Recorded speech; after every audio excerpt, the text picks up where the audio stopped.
aussi remettre dans le contexte tout ce qui se passe. Effectivement, vous l'avez déjà très bien signalé. N'oublions pas aussi les sécheresses hivernales, qui sont un élément qui est en train d'arriver. On l'a constaté déjà cette année grâce à la mise en place de la solution notamment qu'on expérimente actuellement sur la ville de Martigues.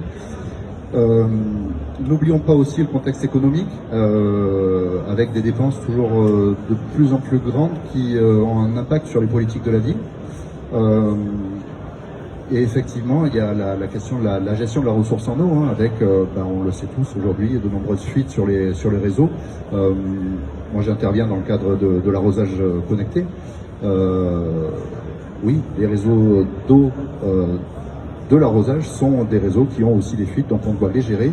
Et en plus, on doit mieux gérer aussi l'apport en eau au niveau des végétaux et sortir un petit peu de l'aspect empirique de nos anciens qui avaient une vision très terre à terre de l'apport en eau sur les végétaux. Donc, pour faire tout ça, c'est bon, j'ai le retour, je n'ai pas le retour forcément. Vous allez avoir ici, si vous lancez vos slides, vous aurez normalement vos slides qui défilent. Vous pourrez voir. Ah voilà, pardon. Voilà. Vous voyez, bon. Donc ensuite, voilà, les objectifs donc de ce projet, quand on l'a imaginé, on voulait déjà avoir une vision un petit peu à long terme, c'est-à-dire qu'on voulait un petit peu sortir de l'idée de faire du test vraiment sur des zones très délimitées. On avait déjà cette ambition.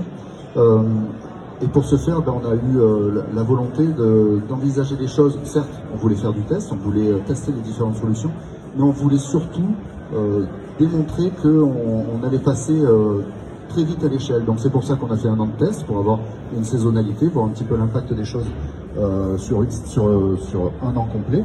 Et puis voilà, là on a décidé, on va travailler avec Green Citizen qui est présent.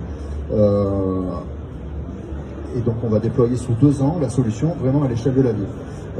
Effectivement, on doit aussi souligner qu'on est accompagné financièrement et que voilà, l'agence de l'eau est un acteur important. Alors on espère que les choses vont avancer dans le bon sens, mais en tout cas l'intérêt est là.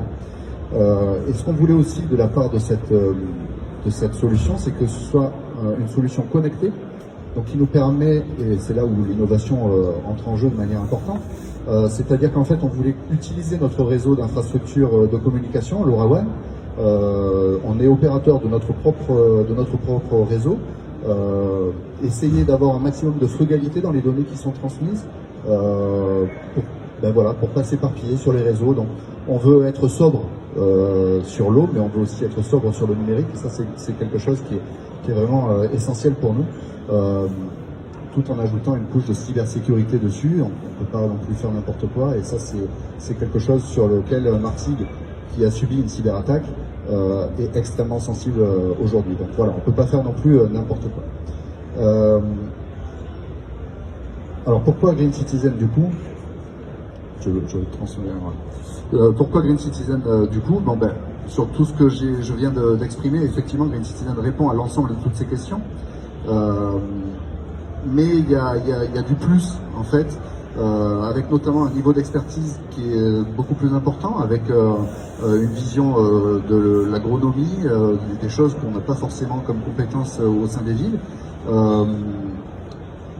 L'application aussi qui est ergonome, enfin on a une grande ergonomie et puis une possibilité de la faire évoluer liée à la proximité que nous avons avec Green Citizen. On est vraiment très proches l'un l'autre. Et puis voilà, la conduite du projet se fait de cette manière-là.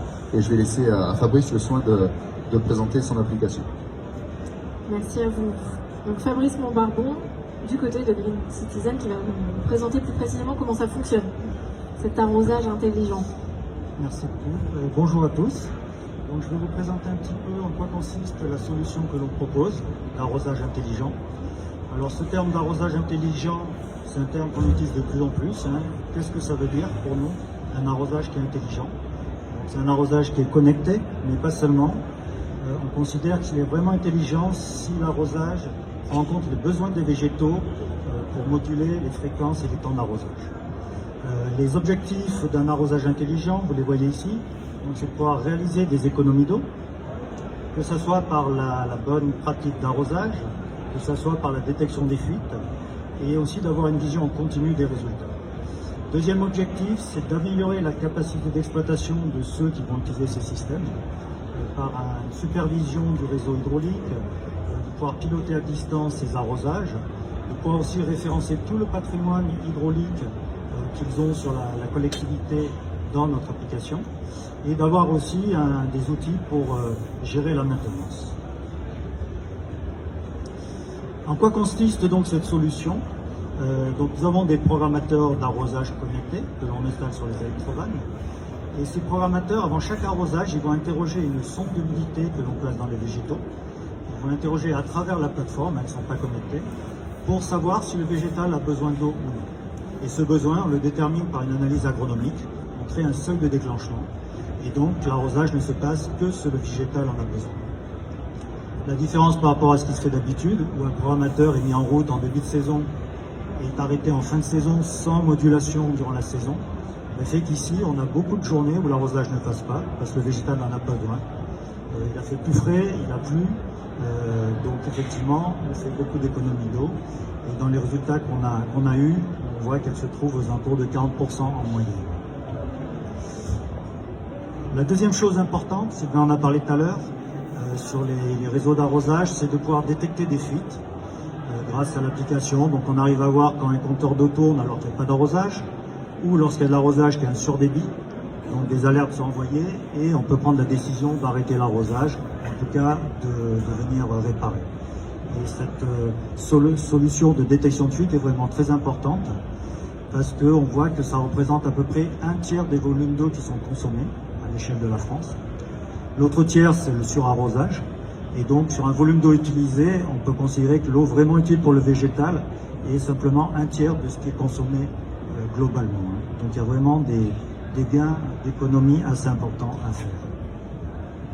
Ce que l'on propose, donc, c'est une solution complète, tous les objets connectés qui permettent de piloter cet arrosage, et une application métier qui permet aux utilisateurs, de façon très conviviale, de pratiquer l'arrosage, de changer les programmes et d'avoir tous les retours d'informations qu'il faut, que ce soit au niveau des alertes, au niveau des différentes informations nécessaires à son exploitation.